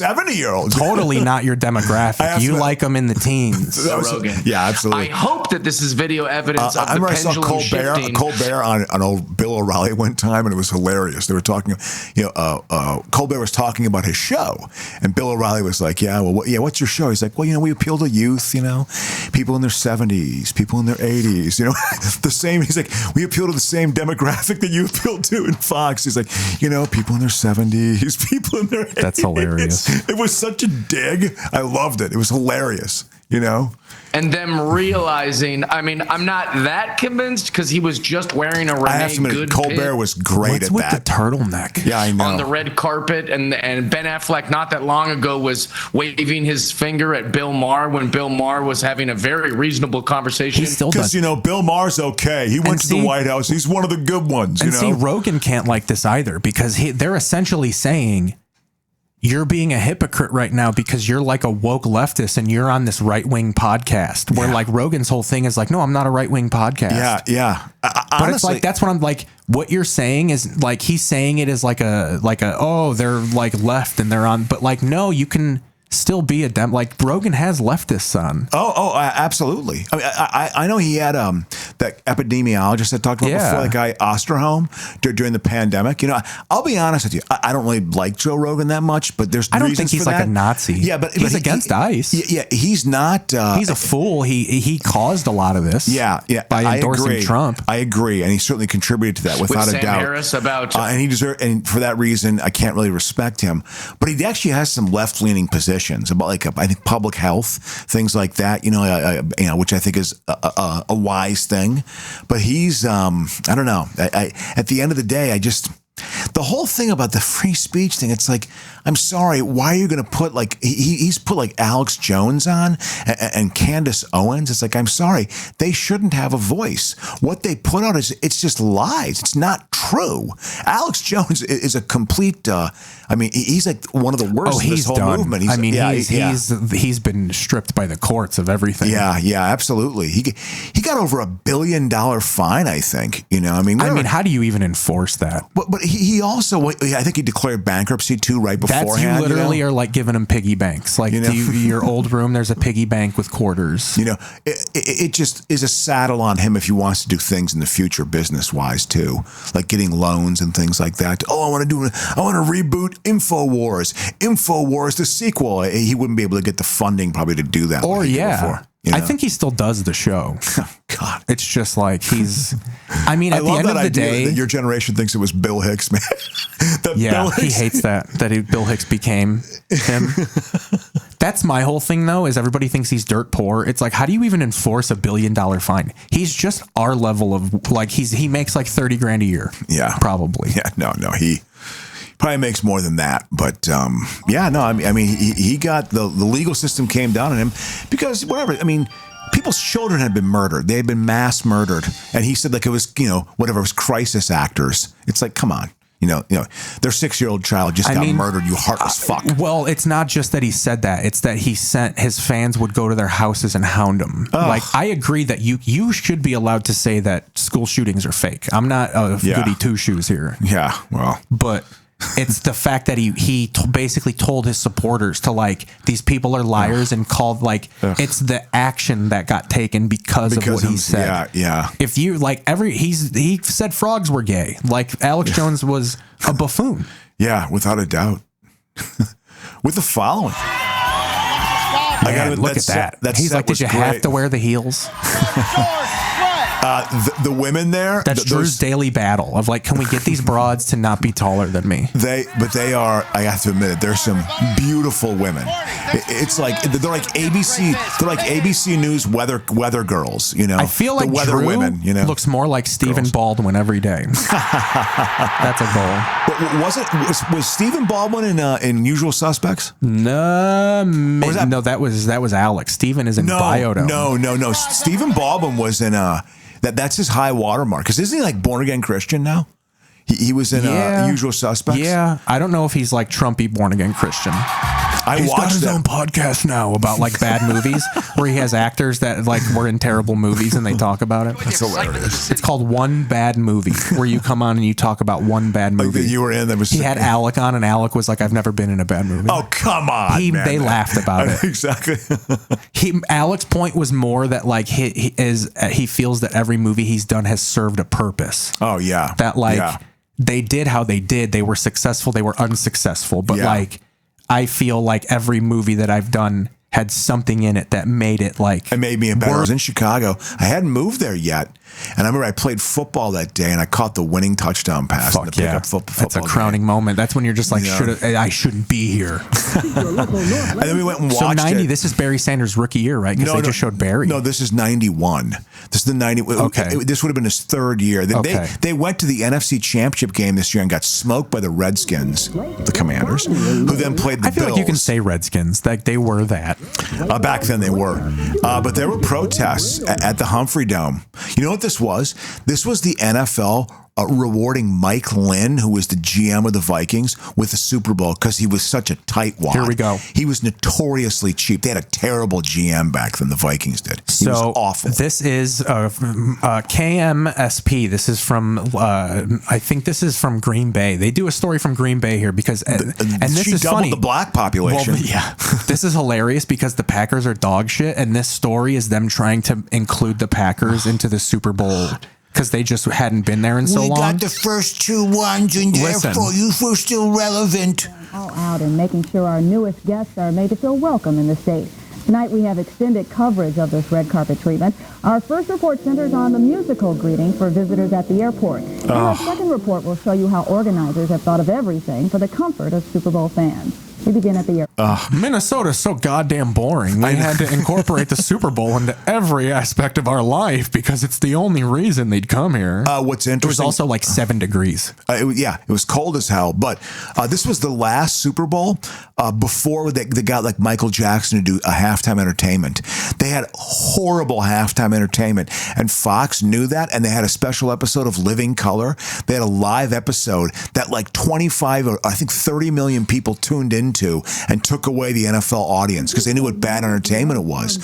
So the next year they're like, we're going to get Michael Jackson to do halftime. Looks like they're lynching that fucking ornament. It's isn't it the Stay Puft? It's the Charmin or Pillsbury Doughboy. Artist Jim Larson hadn't finished it on time.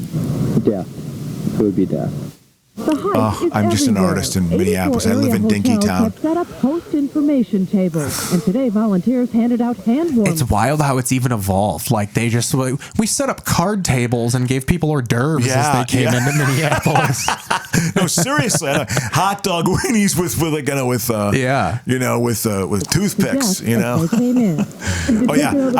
But their halftime entertainment was really square. It was literally like Lawrence Welk level entertainment, like the entertainment you'd get at like at a Busch Gardens or something. That was the caliber of entertainment, and Fox knew it, so they put on a special episode of Living Color, and it got huge ratings. And that was when Jim Carrey was on it, and what's his face, David Alan Grier was on it, the Wayans brothers. They're talking about how great the Porta-Johns are. With heaters, sinks, and a $900 price tag, these are the top of the line. But a toilet. Yeah. Put your face in there, Diane, and smell that toilet. Yeah, this is 30 fucking. That's your job, dude. You're selling shitters, you know. I'm sure they go like, we'll go around to the festivals, Box Elder, Bug Days. No, that's a Chicago accent. You know, here's a Wisconsin accent. You know, I go to a lot of. Yeah. I like going to a lot of those festivals. They're fun. You know what? This is a good Wisconsin accent. I was watching. It was people were calling it after a Packer game when they had won in the playoffs. It was the same year that the Badgers went to the Rose Bowl, and a guy called into the Packer hotline and was like, I think they should honor the Badgers at the halftime of a Packers game, not the entire team, just 5 or 10 of the players and the coaches. Like it was total. Like the Wisconsin accent was so thick, and so you get that up there, and it sounds kind of dumb. It's not. It's not an intellectual accent. It's a bit simple, I'm trying to find this Packer thing. I never really fit in there. College was great. How about that for a reveal? College was great. Madison was great. It's the only city in the state. And Milwaukee's actually pretty cool. I like Milwaukee. Where? Did I imagine it? Yeah. God, look at that sweater. There we go. I think I still own a sweater like that. Yes. I like the football. All the strangers in town also include thousands of media types. All of the strangers in town? Really? All of the strangers? You know, they come in. The strangers is going to come into our town. Well, what's going to happen? So in that case, how do people... Oh, you talk with an accent. You call it football. A super slide. Yeah, these you are just have to turn the weather into events. Well, yeah, I mean, I think, they try to have like events for people. I told you, my brother picked up these guys from DC who flew in, and they stayed at his condo, and he drove them to the game, and they stayed there for 3 or 4 days, and he made $2,000. And when he was selling the place literally the next week. Good afternoon, everyone. I'm Wendy Lubavitch. God, look at that tie. Mark Sapelsa, he went to Chicago eventually. Yeah. I remember him. I remember him. He was an NBC guy. Your family. It's been labeled the School of Tomorrow for the study of the St. Paul. Wow. Yeah, I remember Mark Sapelsa. He was in it for years. He was I feel like he and Gian Greco's time passed on NBC. Like they crossed. Is Gian Greco still a sports announcer there, do you know? Yeah, I think he's in semi-retirement. Yeah, exactly. Everybody. It's a perfect day. I just don't understand why anybody's here. It's a little windy, but the temperature's okay. And so it's not. They're talking about like how cold it is for the Super Bowl weekend in this Minnesota, and it's like, I don't know why they're coming here for this bullshit, Hey, it's just a game. Act like it's college hacky or something, Yeah. Other than that, it's fine. You can dress for it. Eventually, a few brave souls ventured out. Mike Storms and his photographer T. Taylor are up from Orlando to cover the game. They looked a 30 Look at that color scheme. That is so like it's early remaining 90s. 80s. Yeah, it's remaining 80s. It's lingering 80s still, absolutely.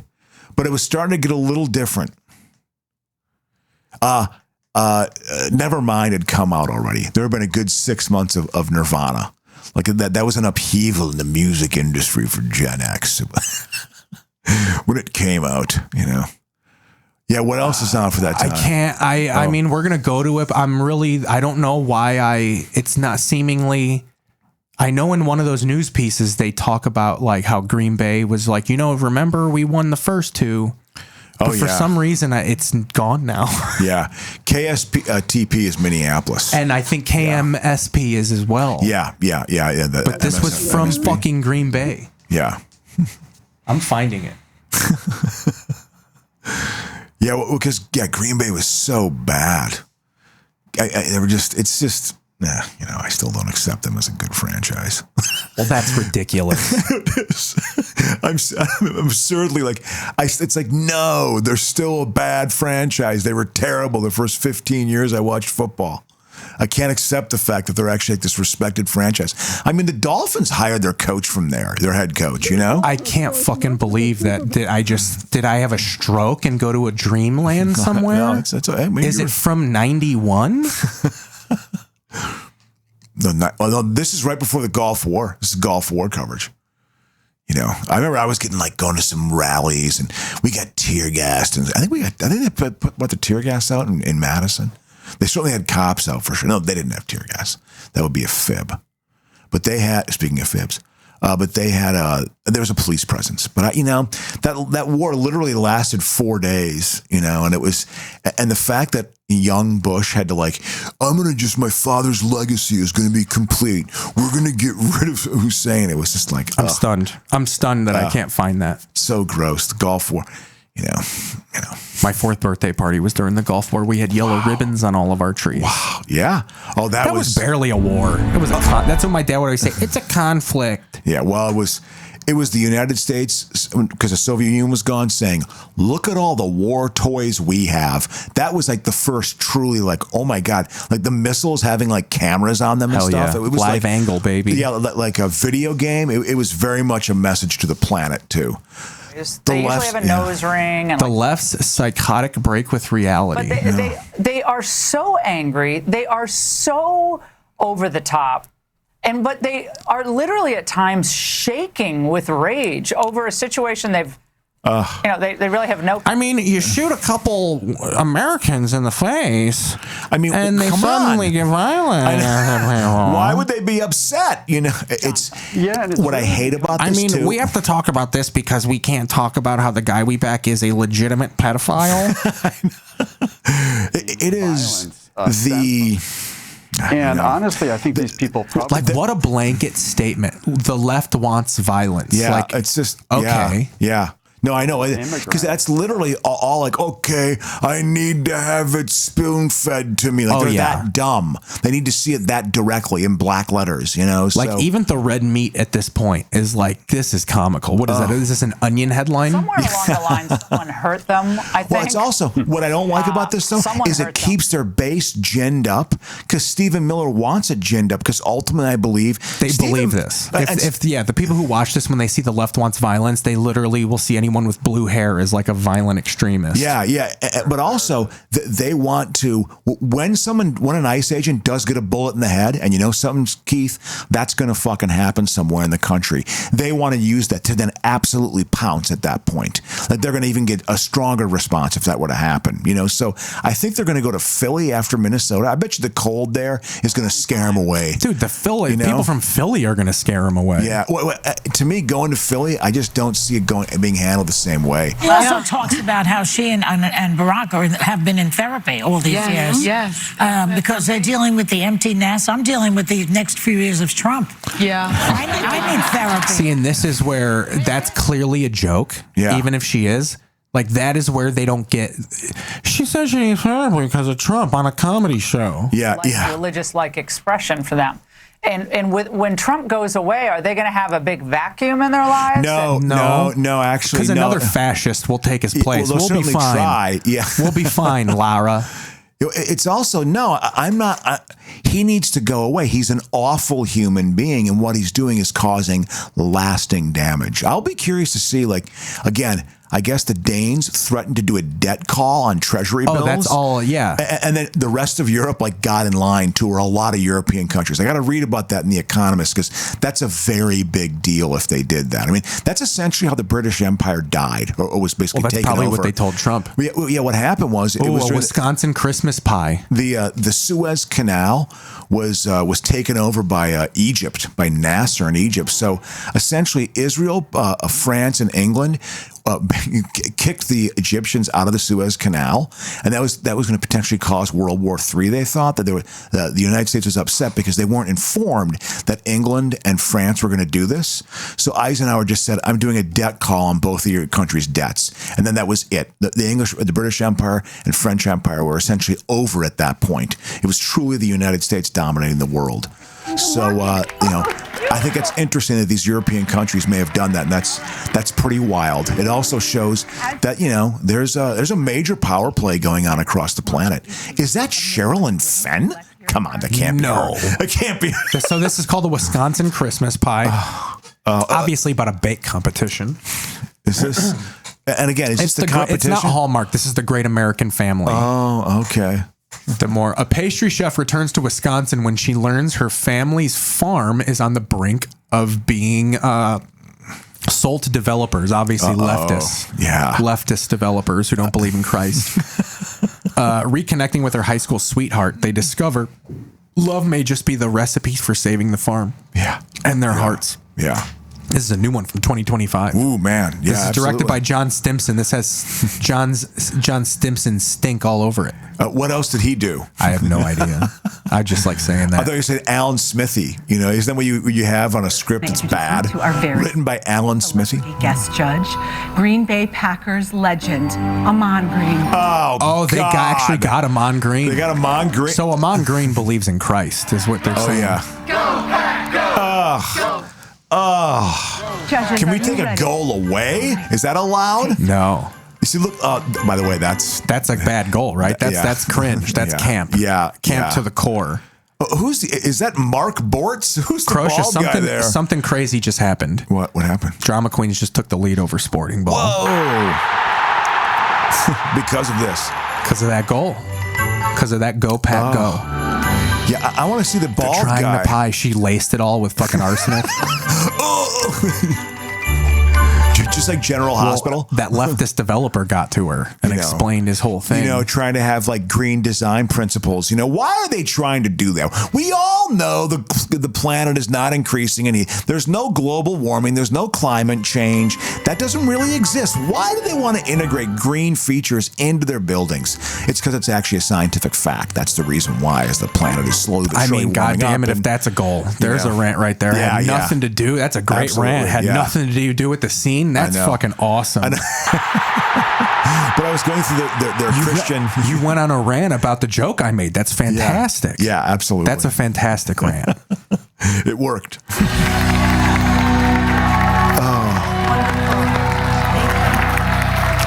Some people like their entertainment this way. Oh, yeah. They really like just light, wholesome-hearted entertainment. These are women are making casseroles while this is going on. This is like making dinner shit. She used to walk on water. She made casseroles. She made, every Sunday there was a whole spread. Yeah, she'd invite people over, neighbors. She was a real, she walked on water. You didn't have to invite. You just showed up. Yeah, and it was like family. The front door was open. They knew it wasn't no one black.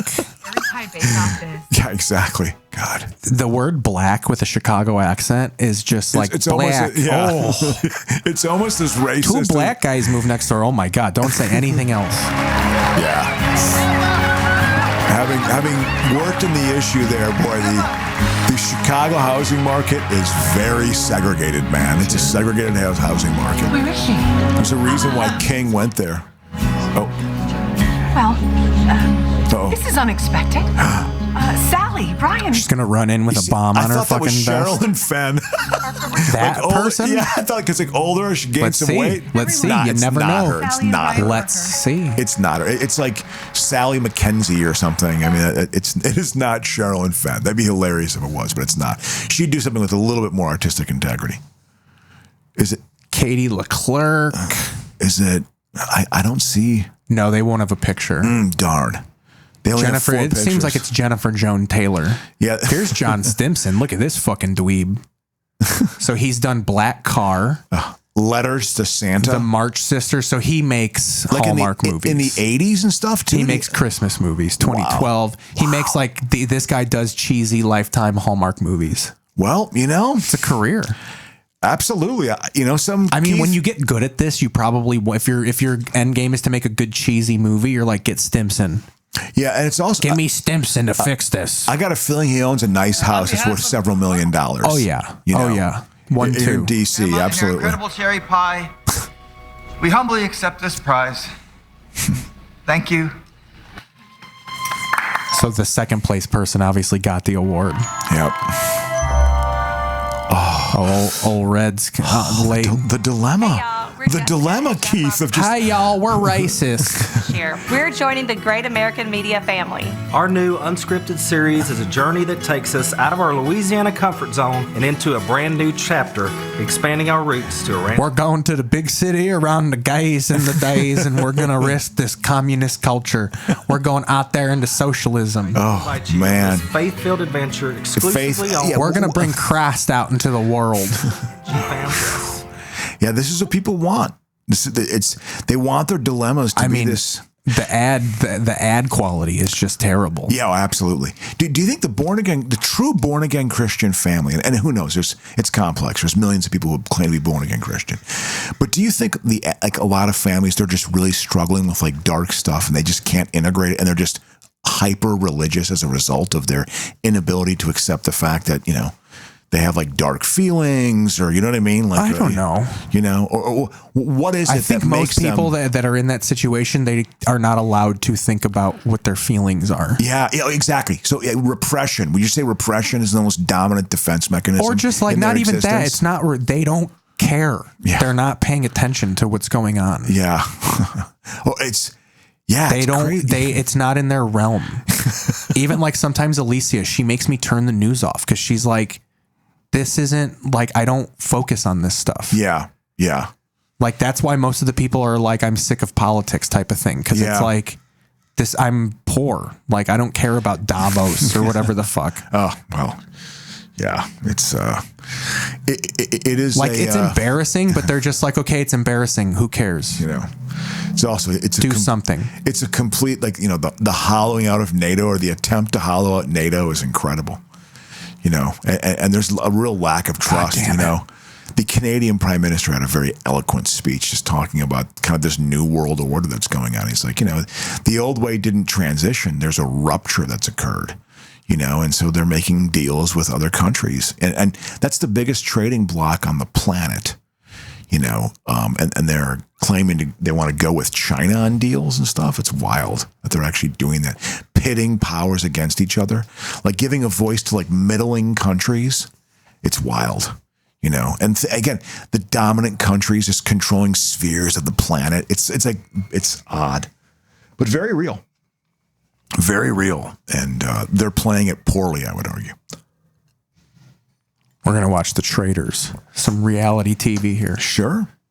I'm looking forward to the Winter Olympics. I think they might be kind of fun to watch. You know, they're going to be on in a couple weeks, right? Winter Olympics? Yeah. They start up. I think, is it in Milan or is it some... It's in Italy, and it's a poor setup. Apparently, it's like laughable. Ooh. The hockey rink is the wrong size and shit. Oops. Hey, I gotta make it the pizza. So we're going back to episode 1. I understand for people who watch this show that we're fully balls deep in whatever the lore of the show is. Oh, with these ads. St. Moritz. Oh, yeah. Here's your Winter Olympic ad. Oh, the sports no one gives a fuck about.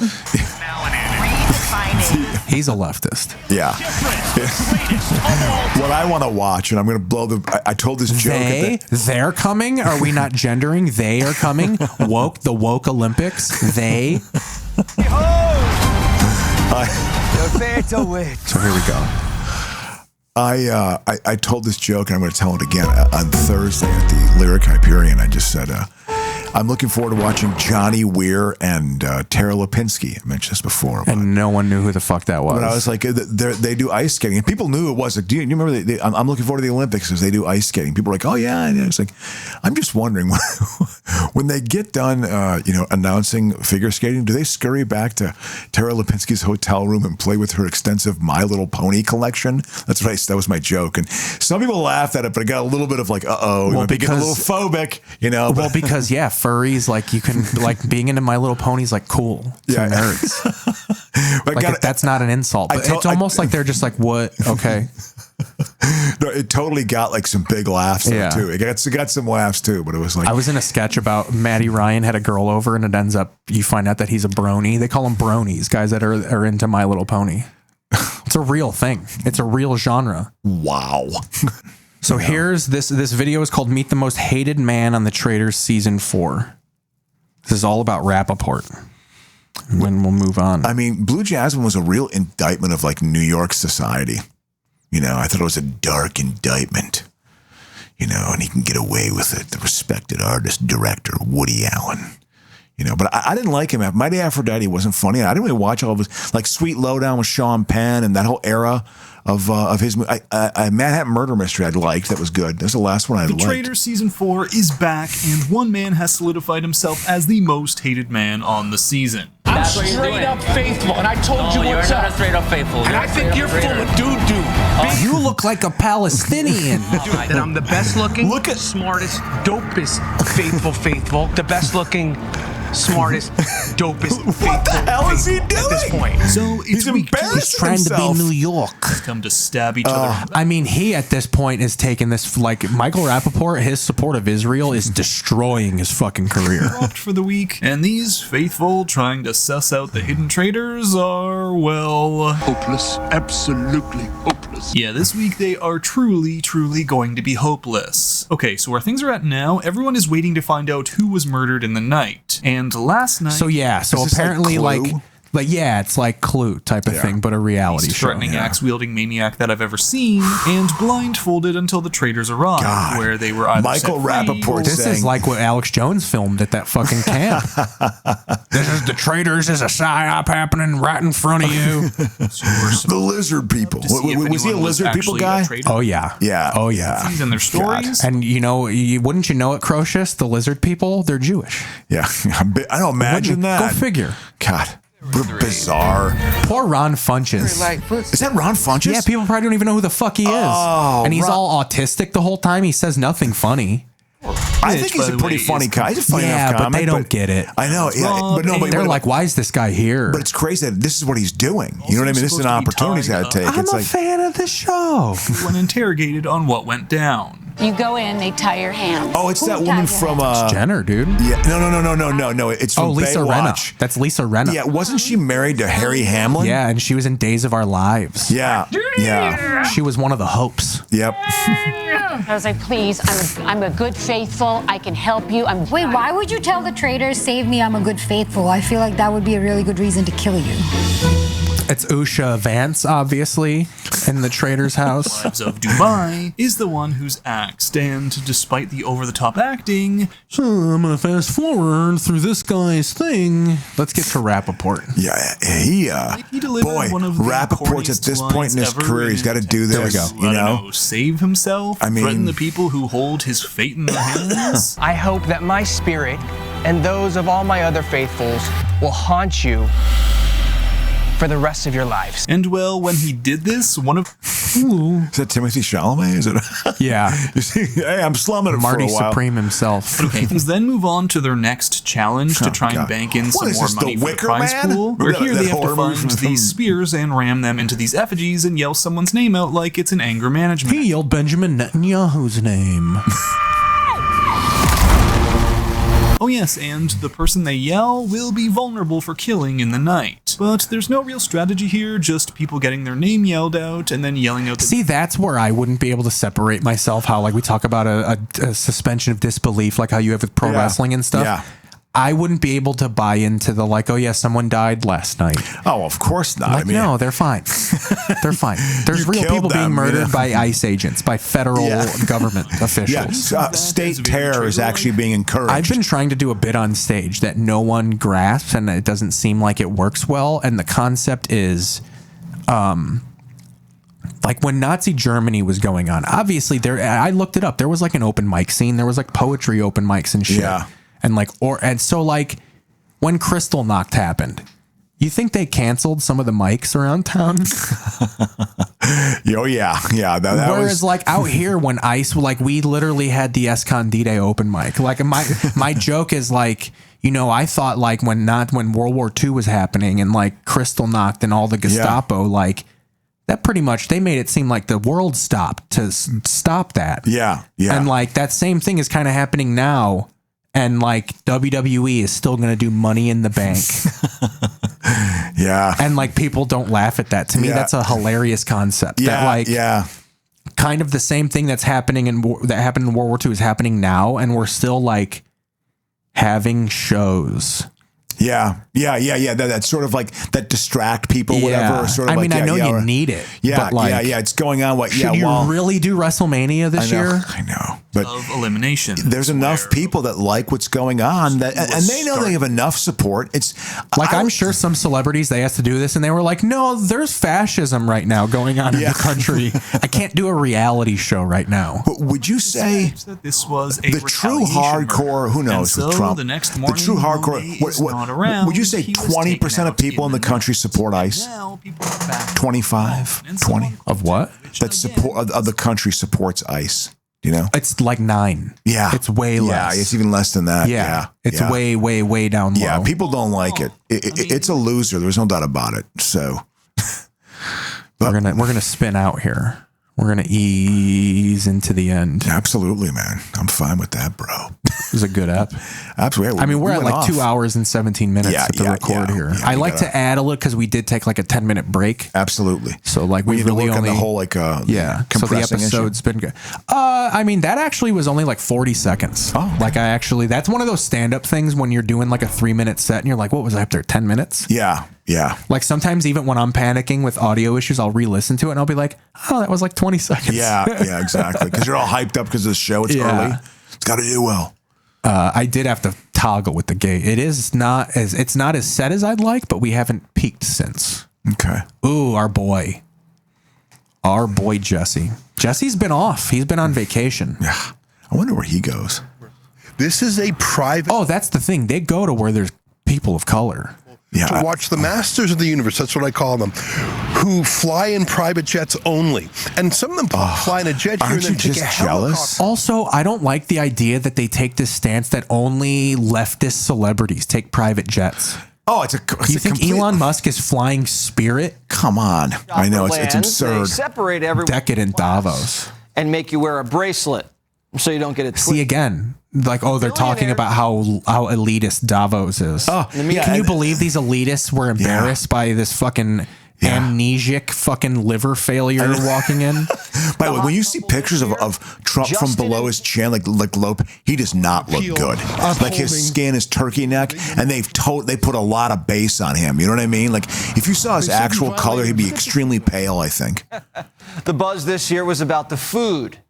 Everyone hated it, especially Scott Bessent, who's a big-time food... Who's a donkey, so he eats little pellets that are made up of fucking scraps. Own anything, you're going to eat insects. I mean, it was just the inmates were running the asylum at that point. Not into the bugs. Oh God! Well, what they're trying to do. You know, you've seen Indiana Jones. These people eat insects and scorpions. It's like that guy sucking the ass out of a beetle. It's literally like what they feed, like the copy they get to read and memorize is amazing. Very difficult. It's very difficult. This is how much Trump embarrassed America. Their twist is Davos is this fucking elitist temple of doom. Absolutely. That's why he was so embarrassed. They didn't give him Big Macs and soda pop. Yeah. So daddy was tired. Yeah. Have the most powerful people in the world delivered? Windmills, inflation, record migration? Well, I was off lowering my nose to my upper lip. I got the idea for this story. Terrible cultural resistance from consumer to accept tech foods. They probably served them like fucking shrimp or something like that. Actually, crustaceans are bugs, so we can go with this. It probably was just fine. They're just saying it was bad, you know? The food's bad, but the ideas are worse. No, they're not. The Brits think they have a solution for water. Water is essential to life. What's exciting to us is that this is a practical problem that we can solve. Not only can we solve it, but actually the way to solve it is to make it a business. Okay, so when Davos says they're... Well, no, that's bad. I mean, there's people out here that own water, and it's fucking destroying the state. Because, like, this one old couple owns 60% of the water tables. A lot more crowded. By 2050. What a mindset. You know the thing that's going to cost humanity? Let's turn that into a fucking business. Oh, I know. Let's fucking hollow out the water middle class. Capacity. Let's make water a have-not. 2 billion climate migrants? You're either thirsty or you have water. Deal with it. That's the fucking circle of life now. That's what it's going to be. Yeah. You need thirsty people in the world. It's the only place that shows respect. That's why Gore booed Lutnick and tried to confiscate his bracelet.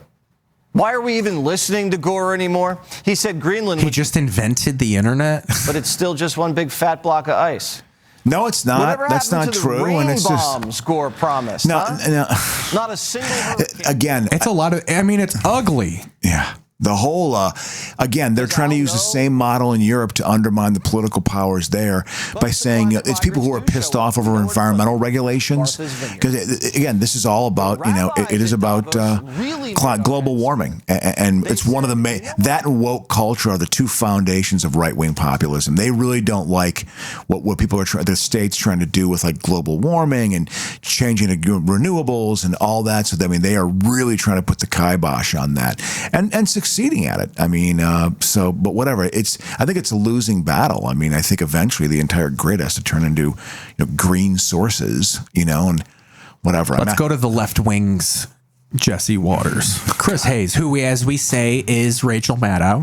A federal magistrate judge dinged the federal prosecutors over a possible... He just takes the glasses off, he musses his hair a little bit, and he's Maddow. They wanted to get a warrant to search the car. See, that's my whole thing. The left is boring nerds. Like, this is not news. This is as opinion as Fox News is. Yeah. But at least they do like segments. Like, they're doing news stories. Yeah. Fox News does concepts at this point. Yeah, absolutely. Absolutely. Davos, decadent. I know. Yeah, that's what it is. And now we're like, what the fuck are you talking about?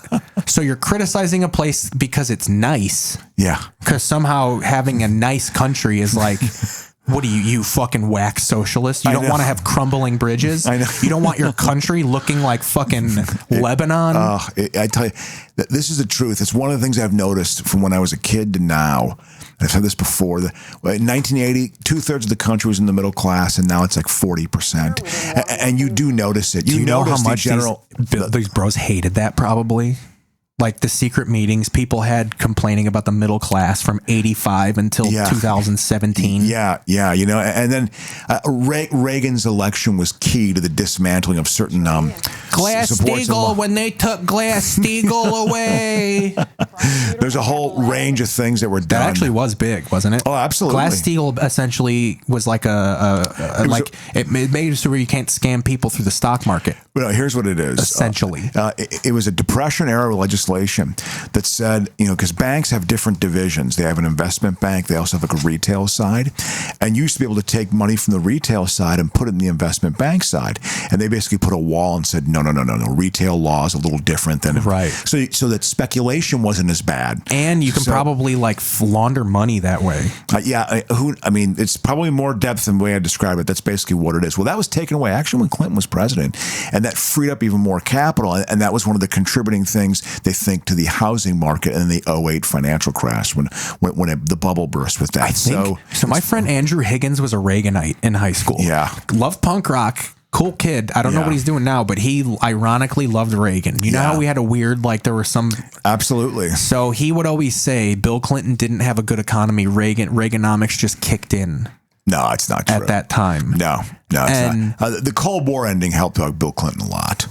You know, and by the way, I think 4 years of Bush being president. And I think he would say, well, Clinton's the one who took away Glass-Steagall. You know, yeah, but okay, so then what's your stance on regulation ultimately at the end of the day? Because what's going on now is just tearing it all down because all of it's bad. It's like there was a time the Cuyahoga River caught on fire, you know, in Cleveland. It's like, rivers, you needed to do like some major environmental cleanup in this country in the late 60s and early 70s. Stuff was literally toxic. You know, rivers are starting up.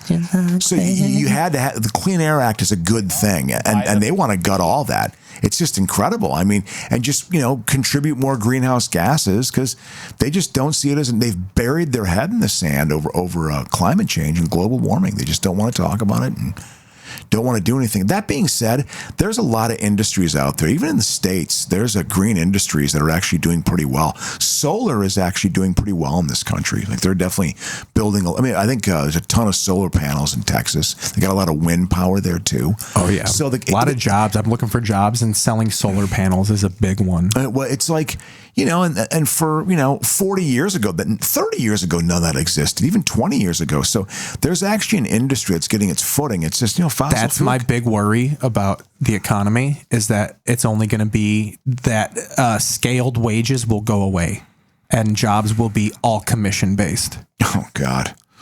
I hope not. There's got to be some fucking hourly rate for people. The rich just have to cough up some damn money. They got to cough up more damn money. That's it. Happen. They have to just cough up.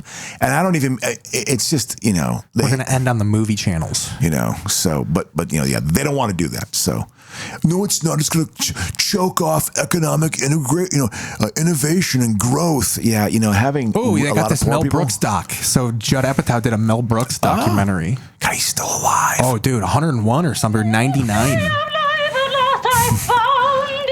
I remember seeing this in the theater. And I've seen some of the outtakes. Stop that! You know, it's so much fun to see them cracking each other up. Drop it! But there was an incredible commitment to the genre. Everybody was playing it so real. Let me out. Let me out of here. Well, yeah, it's acting, Ben. All right. You have fun? Did you have fun today? Absolutely. It was a good show. Yeah, I want to watch more of this. I remember Marty Feldman. This guy made an impression on me. He was also in Silent Movie, a Mel Brooks movie that followed up after this. Yeah. He's my freak. You know, he had like that. You need a guy with big eyes to be in stuff. He was like a British comic. You think his liver was pickled? Do you think Marty Feldman drank a lot? Yeah. Oh, yes. He drank a lot. All right. Love you guys. Good night. Good night, sweetheart. Well, it's time to go home.